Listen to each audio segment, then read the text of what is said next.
ঠাকুরের সঙ্গে স্বামীজির সাক্ষাৎকার পর্বের আলোচনার আজকে চতুর্থ পর্ব। শ্রী রামকৃষ্ণদেবকে নরেন্দ্রনাথ কতভাবে যে পরীক্ষা করিয়া লইয়াছেন এবং তিনিও হাসি মুখে তাহার পুত্রাধিকপ্রিয় নরেন্দ্রের সেসব প্রগল্ভতা সহ্য করিয়া গিয়াছেন তাহার ইয়ত্তা নেই। ঠাকুর শ্রী শ্রী রামকৃষ্ণদেবের ত্যাগের ভাব এত প্রবল ছিল যে মুদ্রা তো দূরের কথা, কোনো ধাতুদ্রব্যও তিনি স্পর্শ করিতে পারিতেন না। স্পর্শ করিলেই হাত বাঁকিয়া যাইত, অসহ্য যন্ত্রণা বোধ হইত।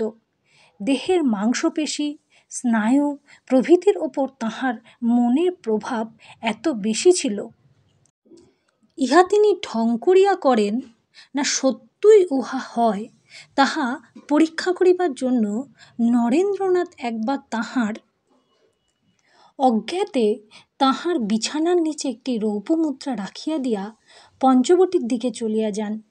ঠাকুর শ্রী শ্রী রামকৃষ্ণদেব সেদিন দক্ষিণেশ্বরে ছিলেন না, কলিকাতা গিয়াছিলেন। ফিরিয়া আসিয়া বসিতে যাইয়া বিছানা স্পর্শ করিবা মাত্র যন্ত্রণায় তিনি কাতর হইয়া উঠিলেন। যাহারা সঙ্গে ছিলেন বিছানা তুলিয়া মুদ্রাটি দেখিতে পাইলেন ও সরাইয়া লইলেন।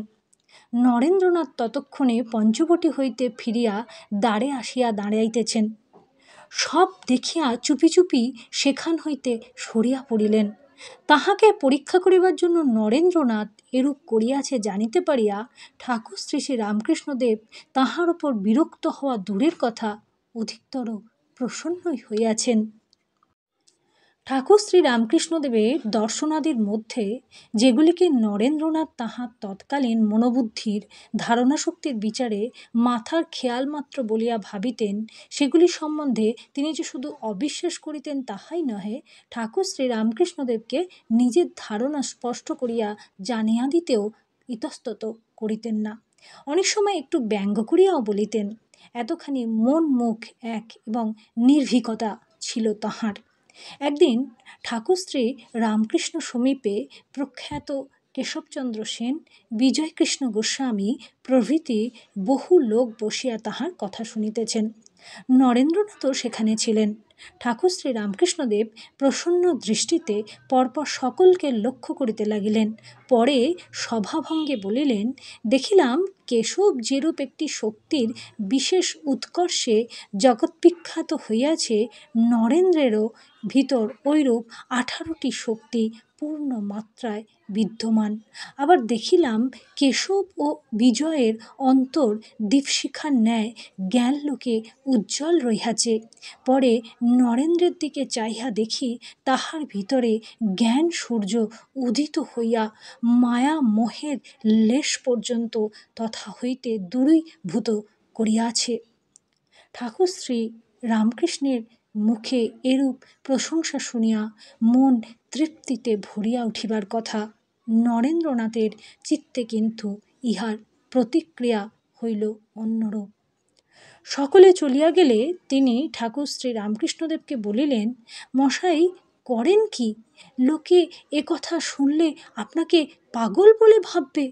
কোথায় জগৎ বিখ্যাত কেশব, মহামনা বিজয়, এবং কোথায় আমার মতো একটা নগণ্য স্কুলের ছোঁড়া?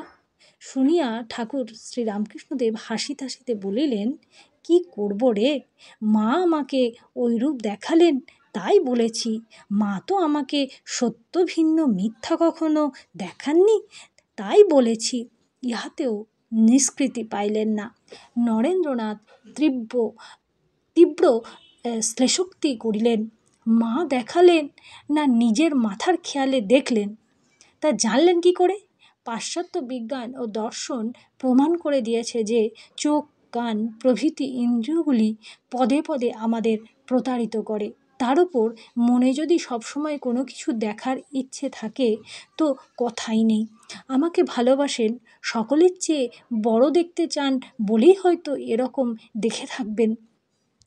বালক বলিয়া ঠাকুর শ্রী রামকৃষ্ণদেব নরেন্দ্রনাথের এই সব কথা কখনো বা হাসিয়া উড়াইয়া দিতেন, কখনো বা নিজেই বালকের মতো চিন্তিত হইয়া সেগুলির সত্যাসত্য নির্ণয়ের জন্য মন্দিরে মা কালীর কাছে ছুটিতেন। ঠাকুর শ্রী রামকৃষ্ণদেব নিরাকার ও বহুবিধ সাকার রূপে ঈশ্বরকে প্রত্যক্ষ করিলেও সাধারণ অবস্থায় থাকিবার সময় তাহাকে মা কালীরূপেই দেখিতেন, তাহাকে মা বলিতেন। মা তাহাকে রূপ ধরিয়া দেখা দিতেন, কথা বলিতেন, পরিহাস করিতেন, যখন যাহা করিতে হইবে তাহা দেখাইয়া দিতেন, বুঝাইয়া দিতেন। সাধারণ অবস্থায় যখন তিনি বালকের মতো থাকিতেন, তখন কেহ তাহার চিন্তাবিরোধী কোনো কথা বলিলে মন্দিরে মায়ের কাছে ছুটিয়া যাইতেন। জীবন্ত মাকে প্রত্যক্ষ করিয়া তাহার মুখে সে কথা সত্য কিনা তাহা শুনিয়া তবে আশ্বস্ত হইতেন। ওই দিনও চিন্তিত হইয়া মা কালীর নিকট যাইয়া সব জানাইয়া নরেন্দ্রনাথ কেন তাহার দর্শনাদির কথা সহজভাবে মানিয়া লইতে পারেন না জিজ্ঞাসা করায় মা বলিলেন, ওর কথা শুনিস কেন? কিছুদিন পরে ও সব কথা সত্য বলে মানবে।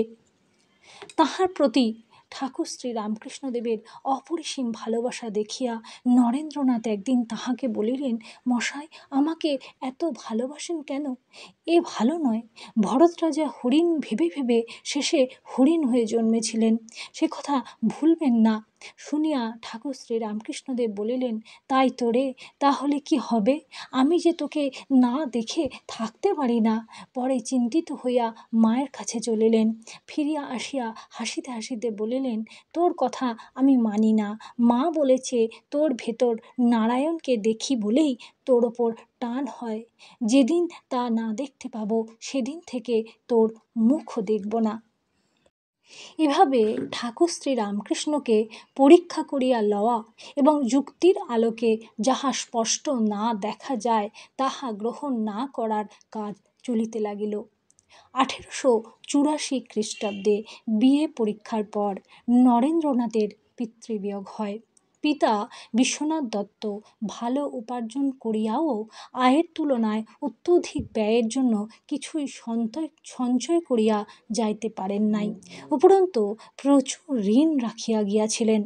নরেন্দ্রনাথ জ্যেষ্ঠ পুত্র বলিয়া সংসার চালনার দায়িত্ব তাহাকেই স্কন্ধে তুলিয়া লইতে হইল। এই সময় তাহার শরীর ও মনের উপর দিয়া প্রচণ্ড দুর্যোগ বইয়া যায়। সংসারে 5-7 জন লোক, অথচ কি করিয়া সংসার চলিবে তাহার কোনো রূপ সংস্থান নাই। কি করা যায় নরেন্দ্রনাথ তাহা ভাবিয়া পাইলেন না। চাকরির জন্য বহু স্থানে চেষ্টা করিয়াও বিফল মনোরথ হইতে লাগিলেন।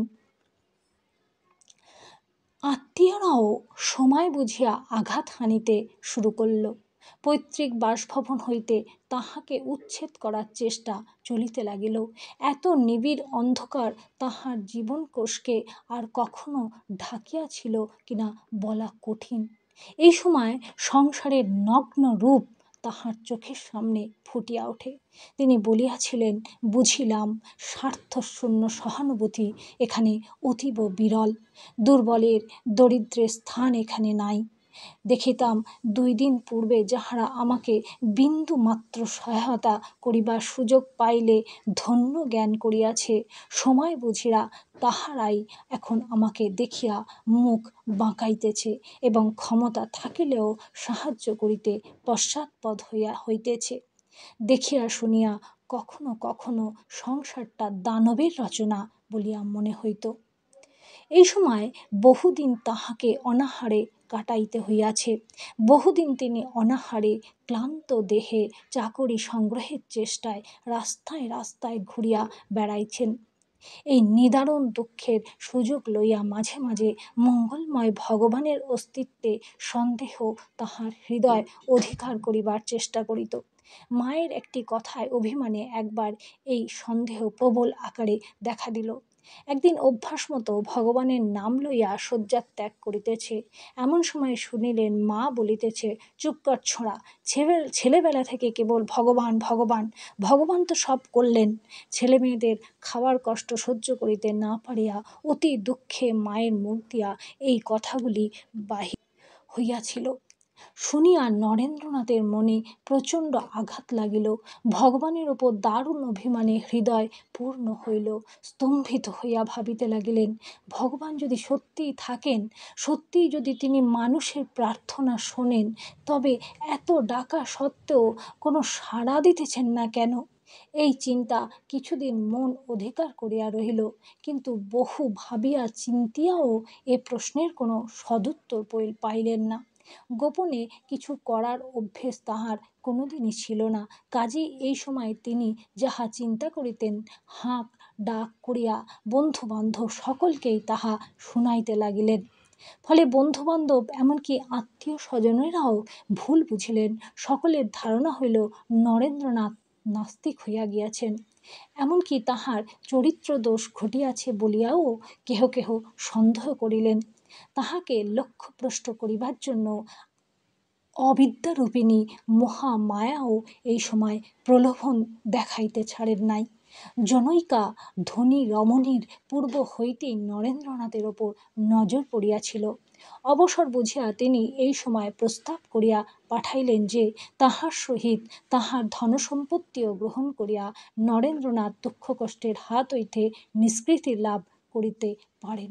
দারুণ অবজ্ঞায় কঠোর হইয়া সে প্রস্তাব তিনি প্রত্যাখ্যান করিয়াছিলেন।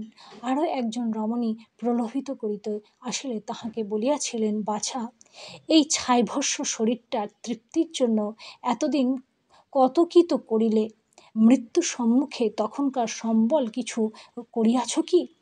হীন বুদ্ধি ছাড়িয়া ভগবানকে ডাকো। ঠাকুরের সঙ্গে স্বামীজির সাক্ষাৎকার পর্বের আজকে চতুর্থ পর্বের আলোচনা এটুকুই। সকলকে অসংখ্য অসংখ্য ধন্যবাদ যারা আমার অডিও শুনছেন। যদি ভালো লাগে একটা লাইক করবেন, যদি ভালো না লাগে অবশ্যই নিজস্ব মতামত দেবেন।